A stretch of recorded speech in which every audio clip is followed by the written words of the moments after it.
राजा का चित्र। एक समय की बात है। एक राज्य में राजा राज करता था। उसकी केवल एक आंख थी और एक पैर था। इन कमजोरियों के बाद भी वह एक कुशल, दयालु और बुद्धिमान शासक था। उसके शासन में प्रजा बहुत खुशहाल जीवन व्यतीत कर रही थी। एक दिन राजा अपने महल के गलियारे से टहल रहा था। सहसा उसकी दृष्टि गलियारे की दीवार पर लगे चित्रों पर पड़ी। वे चित्र उसके पूर्वज के थे।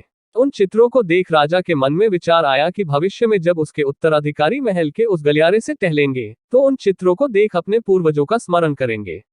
राजा का चित्र अब तक उस दीवार पर नहीं लगा था।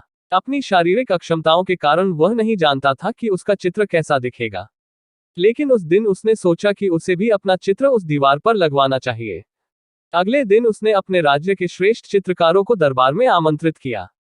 दरबार में उसने घोषणा की कि वह महल में लगवाने के लिए अपना सुंदर चित्र बनवाना चाहता है। जो उसका सुंदर चित्र बना सकता है वह चित्रकार आगे आए।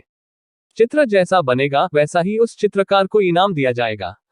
दरबार में उपस्थित चित्रकार अपनी कला में निपुण थे, लेकिन राजा की घोषणा सुनने के बाद वे सोचने लगे कि राजा तो काना और लंगड़ा है। ऐसे में उसका सुंदर चित्र कैसे बन पाएगा। चित्र सुंदर नहीं दिखा तो हो सकता है राजा क्रोधित होकर उन्हें सजा दे दे। यह विचार किसी को आगे आने का साहस न दे सका। सब कोई न कोई बहाना बनाकर वहां से चले गए। वहां मात्र एक युवा चित्रकार खड़ा रहा। राजा ने उससे पूछा, क्या तुम मेरा चित्र बनाने को तैयार हो? युवा चित्रकार ने हामी भर दी।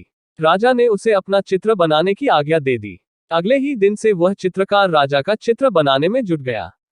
कुछ दिनों बाद चित्र बनकर तैयार था। जब चित्र के अनावरण का दिन आया तो दरबार में दरबारी सहित वे सभी चित्रकार भी उपस्थित हुए जिन्होंने राजा का चित्र बनाने से इनकार कर दिया था।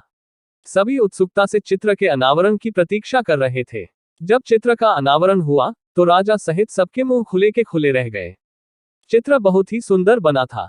उस चित्र में राजा दोनों तरफ पैर कर घोड़े पर बैठा हुआ था, जिसे एक ओर से चित्रित किया था और उसमें राजा का एक ही पैर नजर आ रहा था। साथ ही राजा धनुष चढ़ाकर एक आंख बंद कर निशाना साध रहा था, जिससे उसके काने होने की कमजोरी छुप गई थी। ये चित्र देख राजा बहुत प्रसन्न हुआ। चित्रकार ने अपनी बुद्धिमत्ता से उसकी अक्षमताओं को छुपाकर एक बहुत सुंदर चित्र बनाया था। राजा ने उसे पुरस्कृत करने के साथ उसे अपने दरबार का मुख्य चित्रकार बना दिया।